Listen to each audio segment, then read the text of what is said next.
Welcome to the Ascension Stargate podcast series, where we discuss the aspects of human consciousness, spirituality, metaphysics and philosophy, energy, extraterrestrial life, science, biology, and the alchemy of higher states of beingness, all from a heart-centered perspective. I am your host and guide, Glenn Mate, and let's begin our journey. Hey everybody, welcome to another episode of the Ascension Stargate podcast series. And again, we just have the most amazing guests all the time. And I have a special affinity for this guest because we share a connection, multiple connections between heart and light language. So without further ado, let me introduce Kerry Jehanne-Guadalupe. She is a light language practitioner, a holistic healer educator, author, and speaker. As a passionate writer, Kerry explores wellness through her blog and published books. As a channel of light language, her work is enriched by years of study in energy healing, emotional resilience, and mind-body modalities. Kerry, welcome to the show. Thank you, Glenn. I'm excited to be back with you, and I love the topic that we are exploring today, so I'm excited to see where this goes. Excellent. You know, one of the things that happens when I say I speak light languages, I get this kind of like, well, what is light language? And there are so many different definitions of light language, and it encompasses so much. I would love to hear your perspective on what light language is and really what the effects are of the light language. Mm-hmm. I experience light language as a multidimensional channeled language that is medicinal in nature. So it's not a memorized language like English or Spanish, but it's a channeled language that for me can be utilized in a few different ways. And so one is as an energy healing modality. So I can channel light language and it's embedded with codes that someone else's higher self will work with. So as an energy healing practitioner, I'm not working on people, I'm not moving their energy around. I think that's one of the beautiful things about light language. I channel it and someone else's higher self knows exactly what to do with it as it's most appropriate for the person or the group at that moment. And therefore change happens in such an appropriate and gentle yet deep way for them. Another way I use light language is to ascertain information. And so I'll channel light language and I don't think it's translatable for me. I think that it's embedded with information from my guides who I'm channeling light language from, and I grab the information out of it. It's not a translation of this is what these sounds mean, but it's more of it's embedded with information.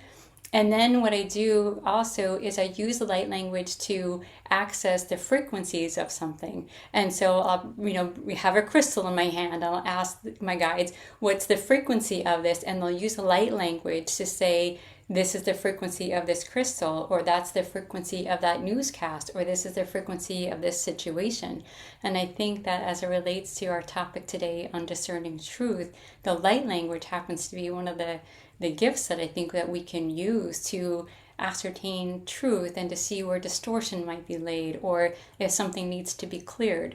And so there's those three main ways that I use light language. And I'm just right now getting into the written light language, and it brings me so much joy.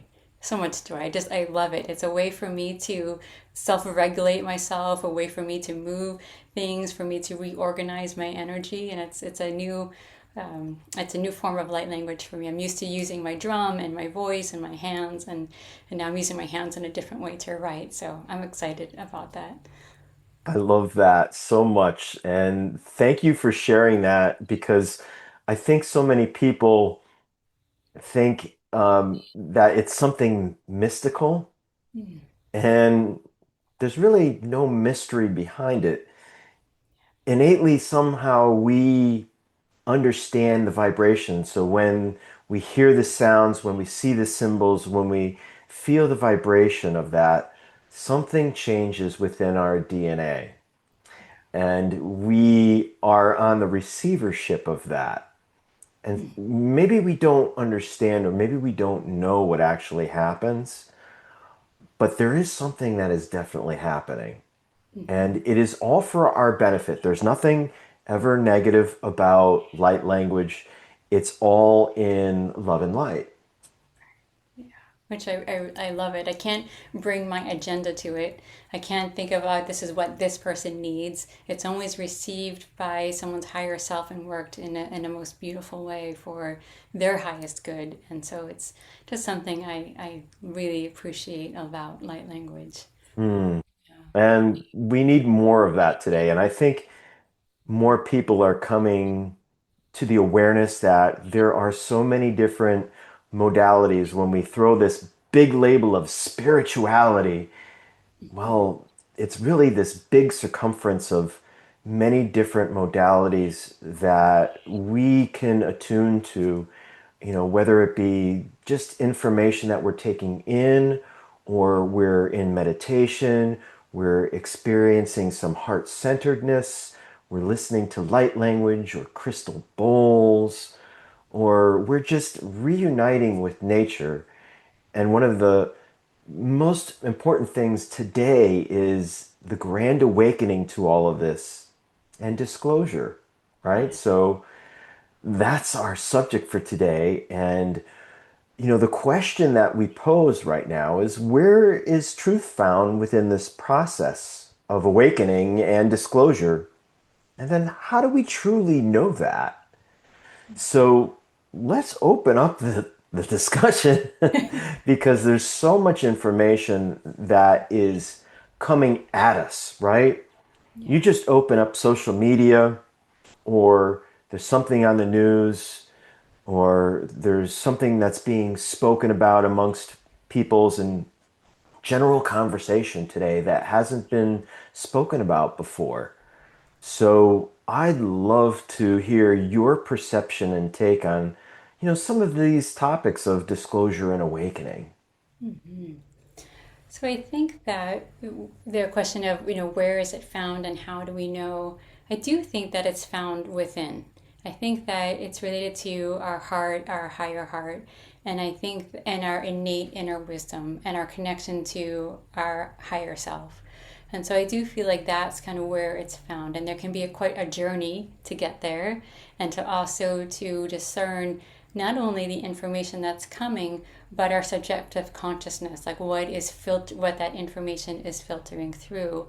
And so I think that how do we know? It's a part of a discernment process of what's the frequency, what's the difference between a heart knowing versus what feels familiar? What's the difference between a heart knowing and our subjective consciousness? And so I think it's not just about discerning the information that's coming from outside of us, but discerning how we're integrating it, how we're processing it, how we're interpreting all of that.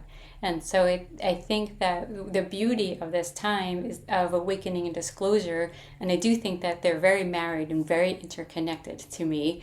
One can't really happen well without the other. I think that in the center of them, in that marriage, is truth. And so I think that part of the beauty of this is that it's a call, at least to how I see it, for us to go in further. It's a call for us to see how connected can I be to my higher self? How connected can I be to my guides? How connected can I be to source? Not just be an aspect of it, but really have a connection there, and then journey through this time of awakening and disclosure in a deeper connection there. And that can be a process for us, but what a beautiful process I think that we're being called into.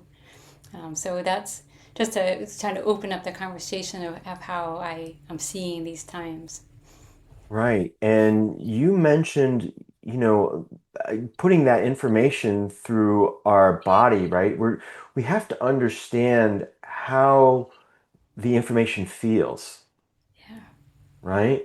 So we both are very much into heart centeredness, right? And the intelligence and the resilience of the heart.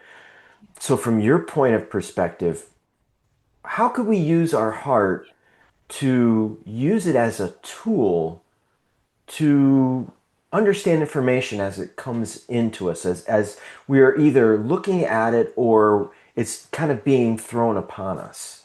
Mm-hmm. I think that when we're grounded in our heart, we can also be watching ourselves. And so when information comes in, it doesn't come in necessarily in a neutral way. It's, it's coming in through our senses. The sensory cortex is involved. The amygdala with emotional memories is involved. Our history is involved. Our brainstem is involved. Right? There's a big involvement when information is coming into us, and so there's an aspect of us that can watch that and be like, oh, okay, this is the information that's coming in, and this feels right. But the high heart and our higher self can ask, but why does it feel right? Is it because it's familiar?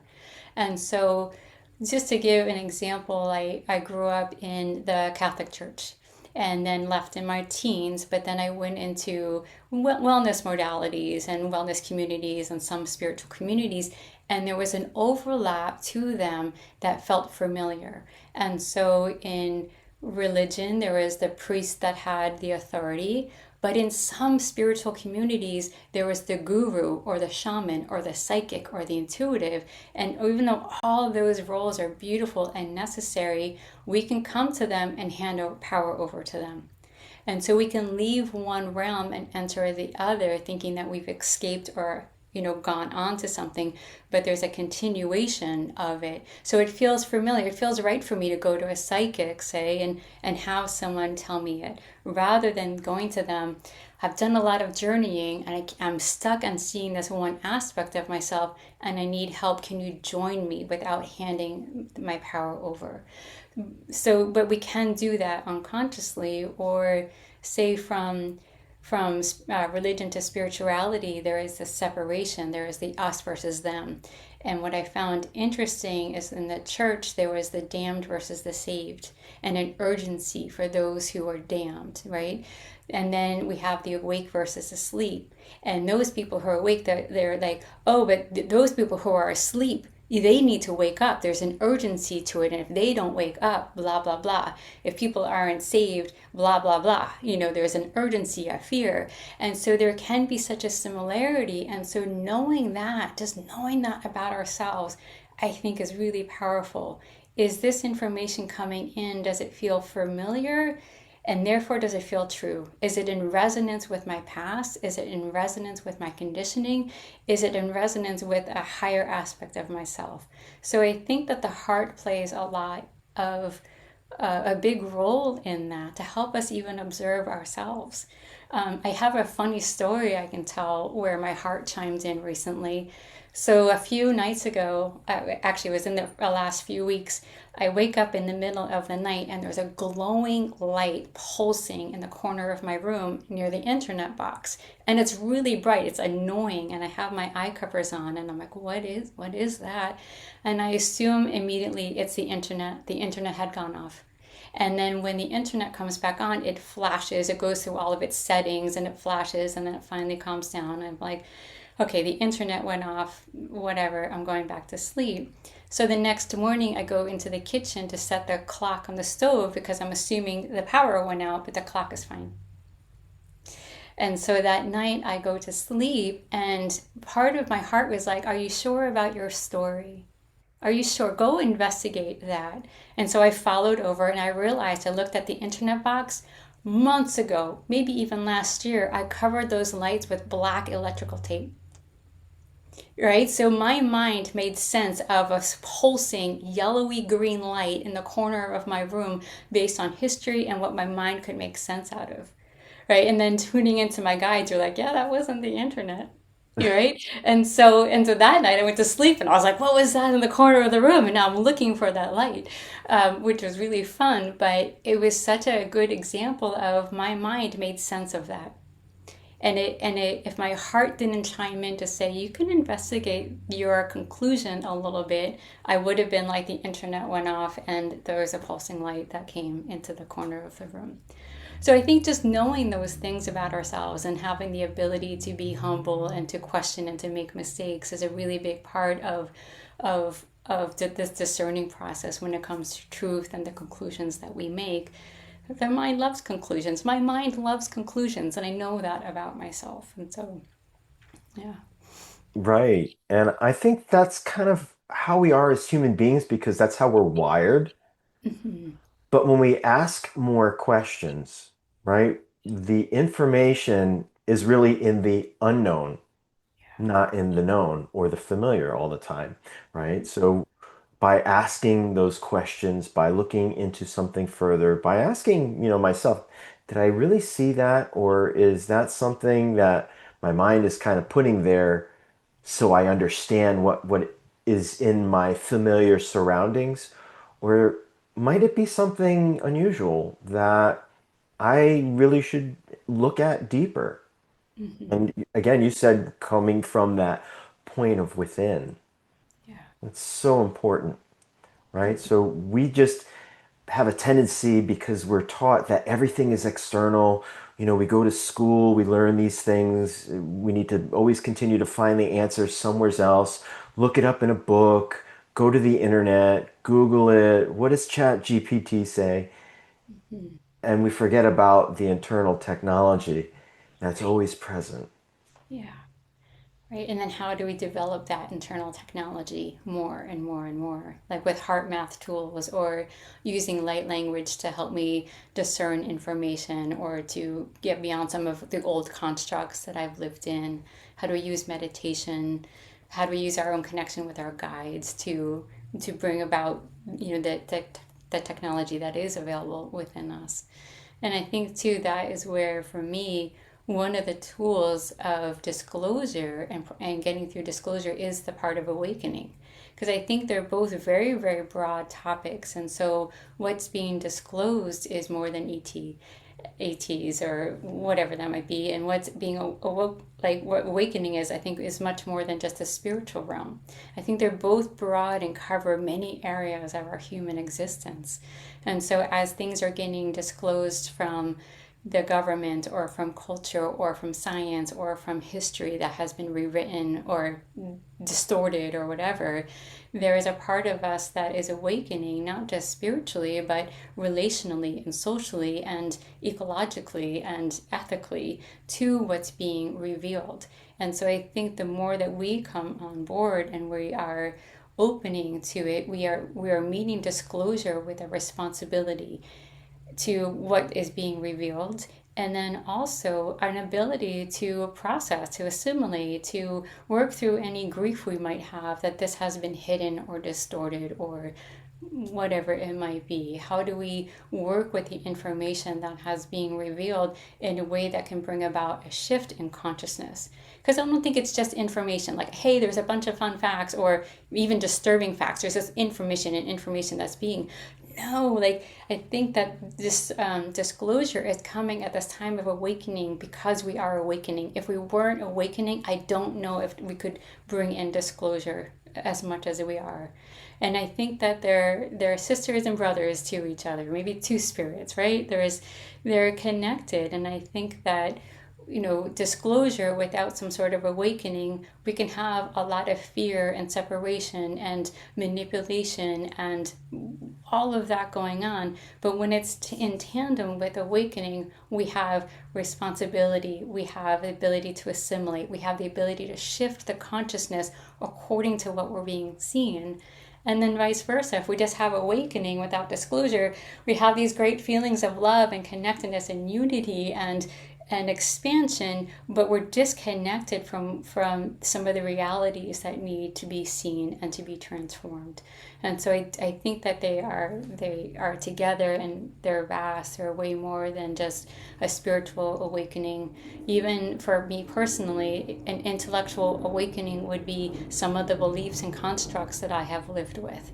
Right? There can be an ecological awakening that's been happening for decades. I think that the earth, we need to be stewards of the earth. It's not just a thing that we grab resources from. We're in relationship to it.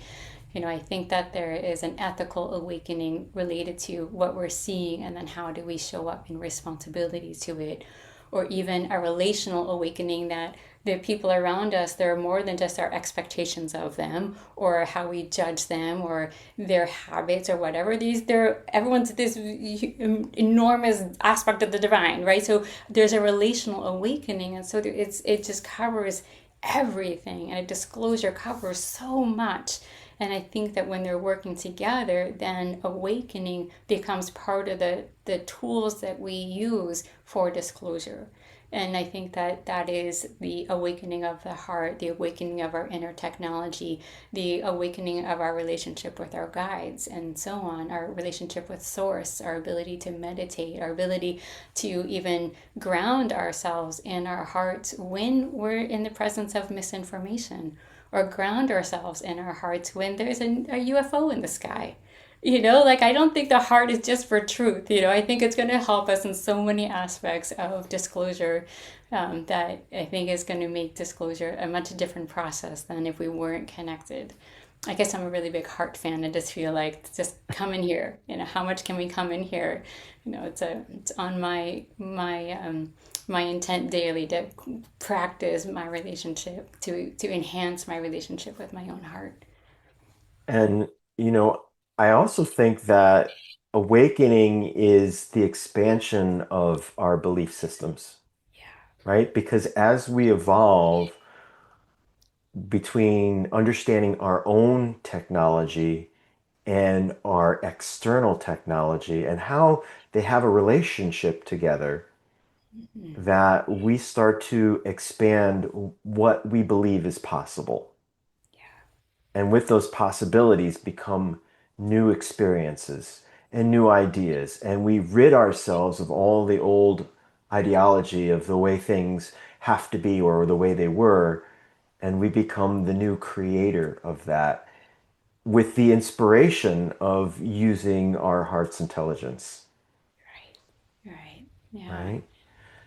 So, if we were to say to, some of our students as, we're talking about all of these new ideas of heart intelligence and disclosure, what would be some of the things that you would say to your groups and your students of tools that they might use as they may be faced with questions or adversity, or maybe they're not really certain or sure of what they're feeling. So what might be some things that you would suggest that either are in your practices or things that are the regular go-to teachings that you use? What comes up often is this encouragement to balance how much someone's focus is outside to inside. Because sometimes what I've come across are people that are just, this is the story and this is what they said, and it's all external to them. And so I ask, can we balance that a little bit? Can we, sure, the external story, it's valid, it's there, I got it. And can we start to even balance that with more coming into our hearts and into our center? Can we at least start to balance the focus? I mean, I think it would be great if we have more internal focus than external focus and discern from there. But that can be a stretch if we're 90% focused on the outside world, or even more than that, and fixated on the external. Coming into the internal can be a process, but I think it's a necessary one for us, especially even for healing, even beyond awakening and disclosure, just simply for healing. I think that it's important that we come in. And so what are those techniques? It's even just asking, what is my relationship with my heart? And someone might say, I really actually don't have one. And what beautiful information to have. And then what is their truth? And so I'll give them some examples. I'm developing a relationship with the heart, but it's also for their heart to let them know what's good for them, right? So I think starting with, just checking in daily with how do I feel, or asking, journaling, hey heart, do you have anything to share with me today? How do we build this relationship together? So really grounded practical tools. And as a former heart math instructor, of course, there's a tool of breathing in and out of our heart and focusing our energy there. And one of my favorite heart math tools was, after you actually gain attention, you bring your attention to the heart, is to ask that question of what would be beneficial for me to know about this particular situation. And you're asking the heart, and then let the heart flow. And so I think that some of these are so simple. I think it's just getting into the habit, and it's getting into, or not maybe getting into, but also if there is an avoidance of the heart, to work through what might be that avoidance. Are there some feelings there? What's our relationship with our heart? Are we in our head so much because we're afraid of feeling? And then developing and moving through that process where we're not bringing ourselves into our head because our relationship with our heart is a bit tense, right? So how do we work through that tension too? How do we move through what has been normalized in terms of our behavior of living through our minds and not in our hearts? And so I think they're very, really grounded and practical tools. I know too, like some people look at baby pictures of babies or baby animals, and that can shift their energy, help them get back into their heart, because it's hard not to smile when you see the baby giraffe, right? And so I just think the more simple the better. Biofeedback is wonderful, but I also just think that just settling down and saying, "Hi heart, how are you today? Do you have any information for me?" is a start. Right. And, that leads us right into disclosure, because when we start asking our heart these questions, we're starting to get answers that maybe we never paid attention to before. Maybe we didn't give enough attention to things that we were feeling. And maybe by the first thoughts that come into our mind when we ask these questions, right? That self-disclosure might bring us so much insight about the essence and the truth of who we really are. Yeah. And it's such a beautiful thing, because it's almost like, the rose is budding and flowering. It's beautiful to look at that inside, and we could pick apart almost like each petal and say, wow, I didn't know that about myself. I didn't know that my heart had the capacity to give me this information, because I always second guessed it. And I think that's really common for a lot of people, and it strikes them with, such an epiphany, like, wow, I never even thought about that before. And it's been here all along. Yeah.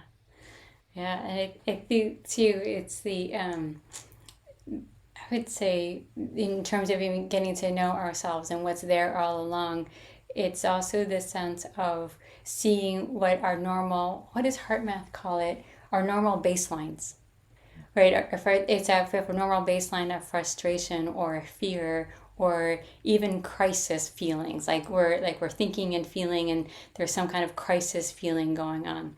And that also then gets back to what's in resonance with the norm of the heart and the baseline of the heart. And so if there is some sort of norm of crisis thinking, and we hear information from the media or even cinema that's related to crisis thinking, related to disclosure, it might be like, oh yes, that's right, and my whole body is going to light up because this is familiar and I know this. But I think what heart math does too is it says, yes, we can all have these baselines, excuse me, based on our history. And we have the ability to change these baselines. We have the ability to go into gratitude and appreciation. And when we do that, where we're thinking changes. We are more in the frontal lobe than we are in the fight or flight areas of the brain. And so it's just having that information out there is, oh, I'm stuck in this rut, and I get that maybe I'm filtering information through my history, but But what do I do about it? Well, we have that ability to access, to shift these gears within us, to ignite this inner technology within us, and to, just as much as there is, cognitive flexibility and we can rewire our brains, we the same with our heart patterns, and we can change our heart rate variability and change our patterns. And so I think that there's a lot of that information that is going along with disclosure of who we really are as humans, and our abilities to discern what is happening in our environment. And on a side note, I think that it's also really especially important because sometimes distortion can be presented as truth, and so elaborately, so distortion doesn't come out into the world as distortion. It comes out as this is the truth. And so with our hearts really engaged, we can like, oh, there's layers on the outside of that information. There's almost this cloak of truth, but we can see and feel beyond that cloak and like, oh, this is some sort of distortion or some sort of misinformation that is coming through and being presented as true. And our heart, I think, can be like, oh yeah, no, something is up with that. I can't maybe name it completely, but my heart knows the frequency of that has many layers to it, and I'm feeling beyond that first one.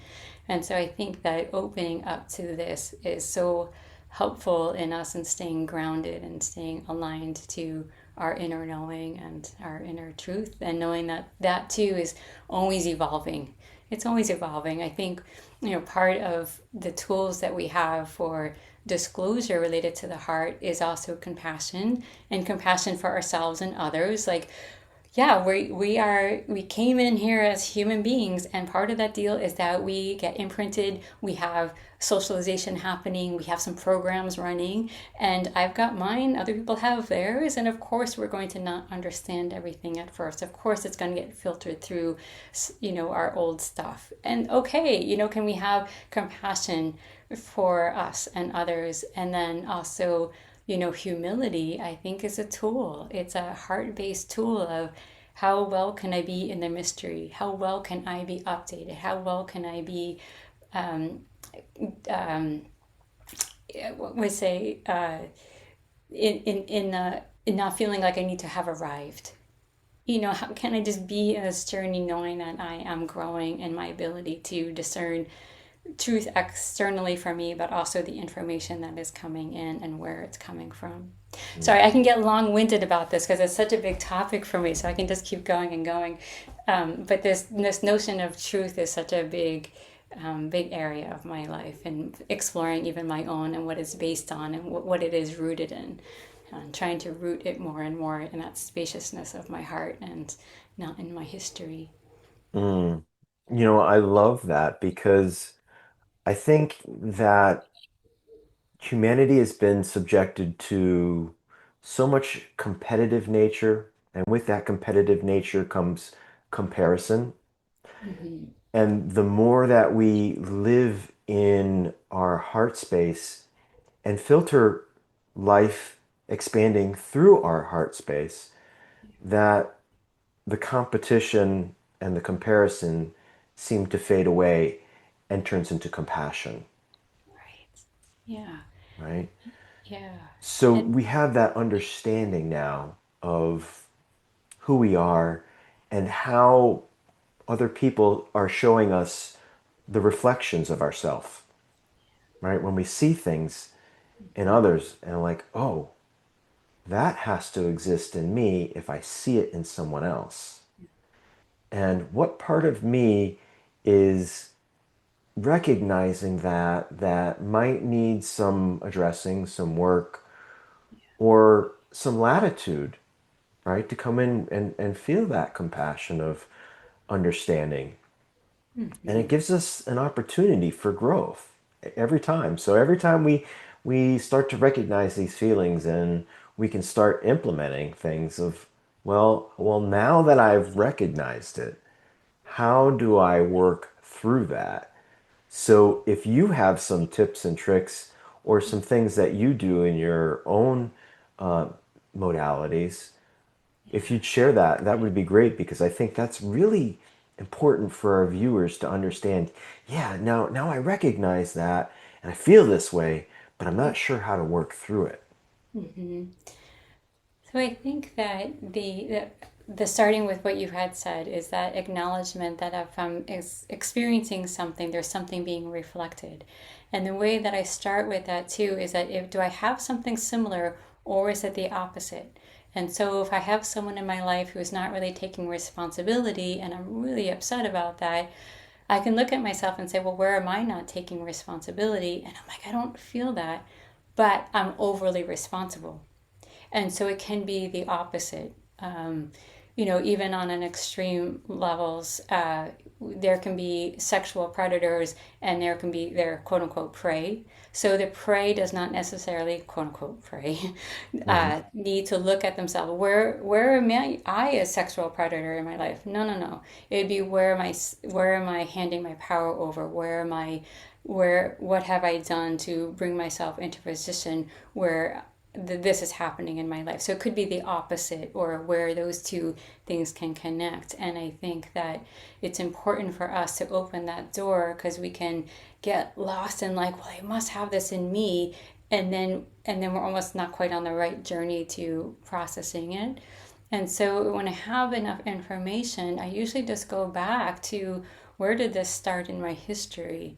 And with gentle, compassionate inquiry of, hey, younger Kerry, can you give me some information of where did we learn to be overly responsible and what is it in it for us?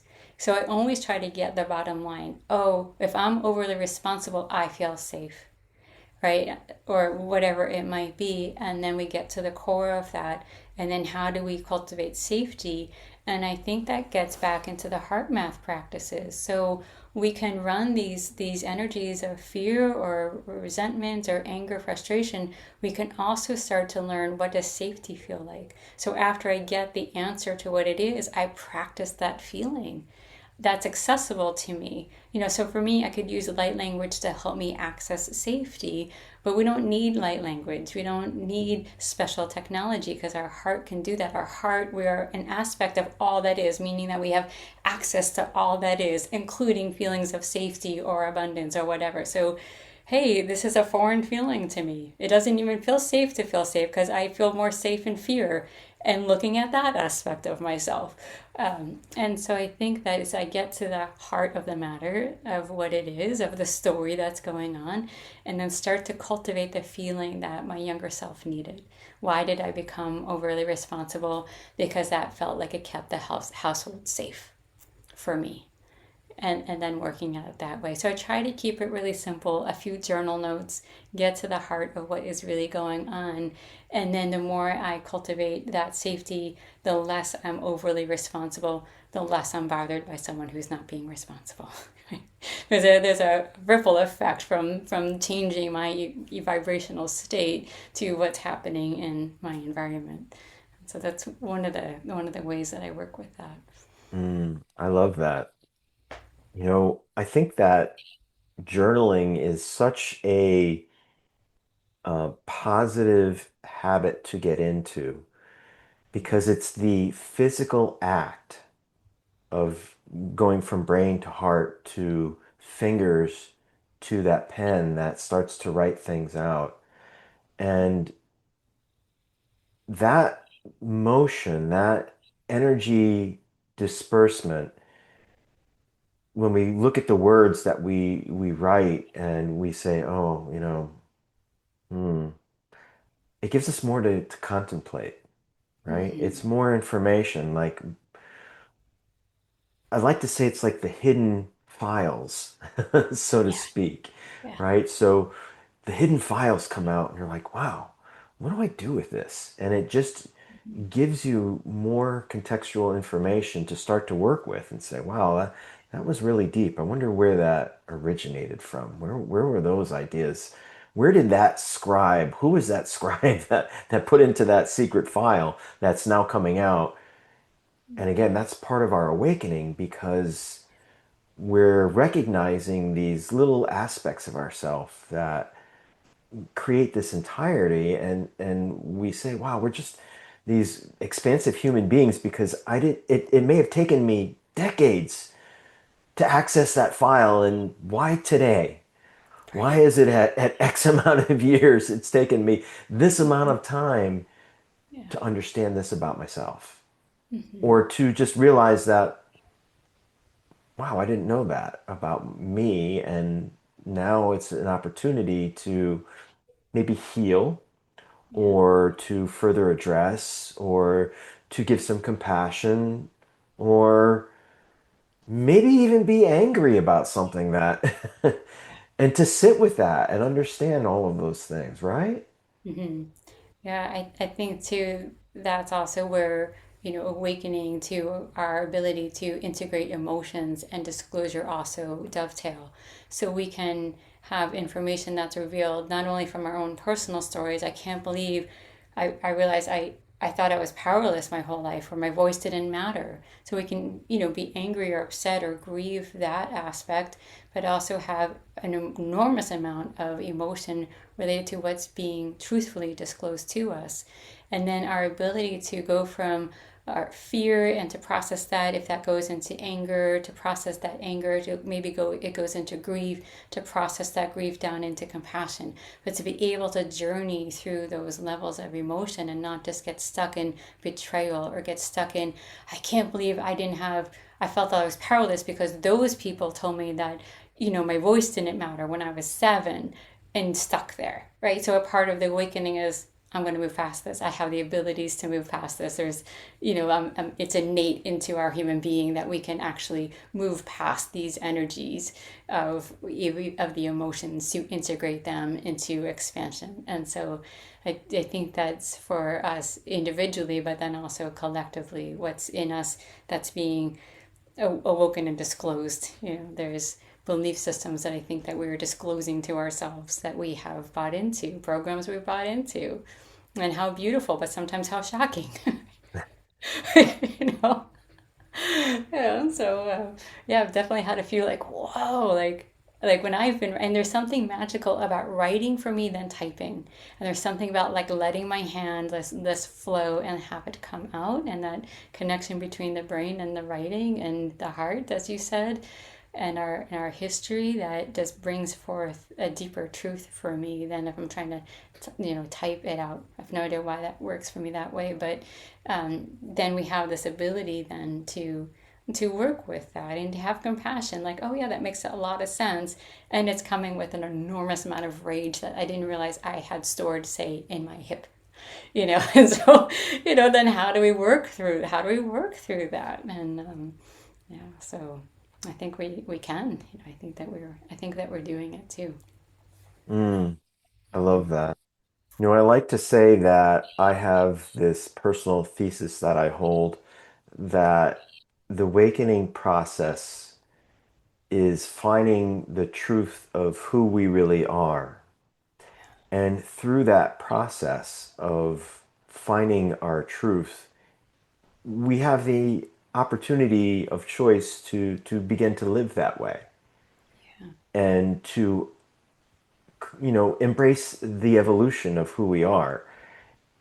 And that leads to compassion because we can't say, you know, I was this way, I was so hard, and now I'm righteous. And it's an evolutionary process, and we're going through it at an expedited pace. And all of this leads to open the door of disclosure because as we awaken, we disclose Yeah. the truth within of who we are. Yeah. And as that door starts to open a little further, not only are we seeing who we are and our true capabilities, our true abilities to be our highest version of ourselves, Mhm.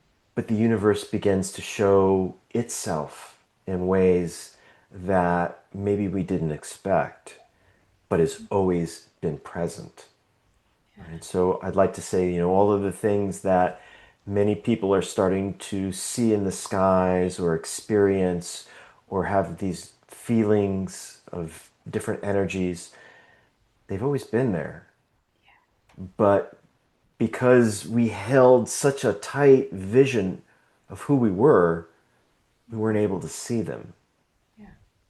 And now that this process is moving faster and faster every day, we're understanding more about who we are and our place, not only on the planet, but in the cosmos.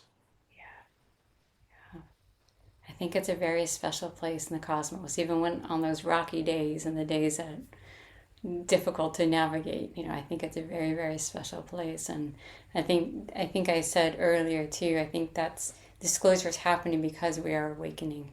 And I'm happy that they're going together, not one without the other. Right. And, we're starting to understand that there's more than we thought we knew, right? More than we thought that has been told to us as truth. And we're finding that, that this process of our awakening and evolution, we're finding out what truth really is. And we're redefining that as we create it. Yeah. And we can become more open to things like light language, because I would say, geez, even 5 years ago, light language wasn't really heard of. And if you dial back, let's say right into the 70s, channeling was still unheard of, right? Very few people coming out in the open saying that they were channeling. Yet maybe we mislabeled it. We spoke to some of these so-called prophets, but was it possible that they were actually channeling? Was it possible that the expression of speaking in tongues was actually some type of light language?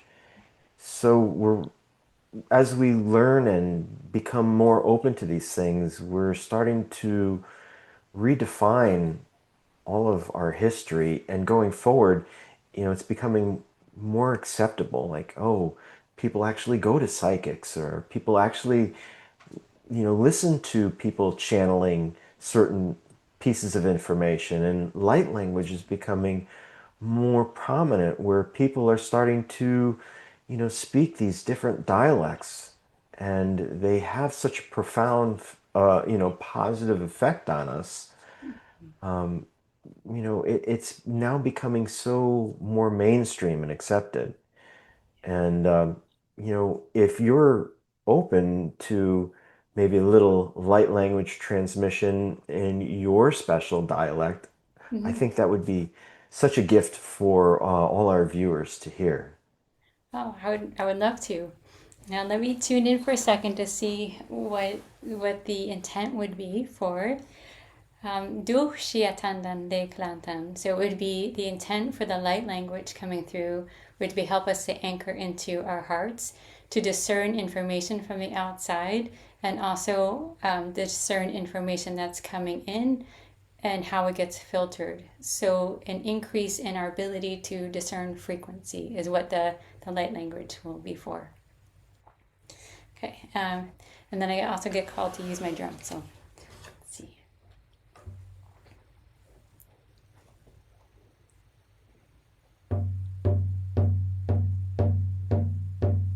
Shalahanda hilando hushantan, kalandando hunda halahande lali, shantandando kroma kalandando lo mani, hele la kalandando lo kroshando man hele, dumanda hala hele lelo, kumala kalandanda la hanshi. Kalandandandoro hundandendele Kalandandandoro malanchi andwando man Shandandelele la handalelo Kalandanda la hiya lele Shalandandoro humala hile Kalandandandwandoro hushan Kalandandanduro kromandandele Kalandandanduro hoshan handwando manhele Kalandandalilo roman Kalandandanduro krohoshan hele la landandanduro romanto Kalandandandele la hando.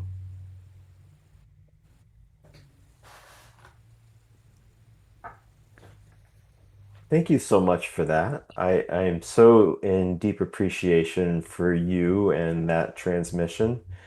And I'd just like to explain a little bit about my receivership of that. So I felt that in my heart, and I also felt that right in my third eye. So something was opening up, and I energetically felt that. So it was such a great, I'm going to use the word comforting. Oh. Hmm. So very familiar. And as a light language practitioner myself, that's sometimes how I receive things. So so thank you for that. I appreciate that. Yeah, thank you for opening the door for me to share that. I love light language and sharing it. And I think even within the context of this conversation, to have a light language that's helping us to discern through our hearts and our inner knowing, including our third eyes. Yeah. So Mm. thank you for that opportunity. Oh, you're quite welcome. We're coming right to the end of our hour, and it goes by so fast every time. Um, would you have any final thoughts that you'd like to share with our viewers today? Any message that you think is maybe coming through that needs to be spoken? Hmm. I think that there's two that are coming. One is I think we're building our capacity to discern truth, but we're also building our capacity to be in a great mystery and just to be in it without having to fight it or to prove it or to just to be in that great mystery. So I think that along with us cultivating our ability to discern frequency, it's also we're developing a capacity to just be in a great mystery. I don't know for how much information we're really going to get by the end of disclosure, even if it's decades long, right? So how great can we be? And then I also think that well, it's a beautiful journey, as I mentioned before. Like what this time I think is calling for us is to break free of these old constructs, to step deeper into our heart, and even though it can be really difficult at times, what a great journey that this is being called for, I believe. And then that's just the last thing I think in terms of truth. I think it matters how we hold our truth. Like I might have a knowing that really comes in, but to not feel like I need to push against somebody else's or to prove someone else's wrong, or how much can I just hold what I feel is true for me without getting into separation, without feeling like I have an agenda now that I have some sort of information or inner truth, but how well can I hold it in my beingness, I think is something that I've also been working on. Mhm. So, Awesome words of inspiration. Thank you so very much for sharing that. We will make sure that through this, you'll go to the write-up and you'll find all the information about Kerry. If you'd like to work with her, if you'd like to get some more of her light language, her publications that she's written, and also links to her blog, they'll all be in the write-up. So make sure that you go into this write-up of our YouTube video and find all that information. Get in touch with Kerry and get the help that you need to have a wonderful journey through your awakening. And if you're looking for new information and a new experience, please get in contact with Kerry. Kerry, thank you for being on our show today. I appreciate you. I send you my most heartfelt love from my heart to your heart. Thank you, thank you, thank you. I love you, and I can't wait to the next opportunity we get to do this again. likewise, Glenn, it's been a blast to connect with you. I was looking forward to today very much. So thank you for the invite and this beautiful conversation. Oh, yes. Thank you. And viewers, until the next podcast, catch us again on the Ascension Stargate podcast series with love. We'll see you soon.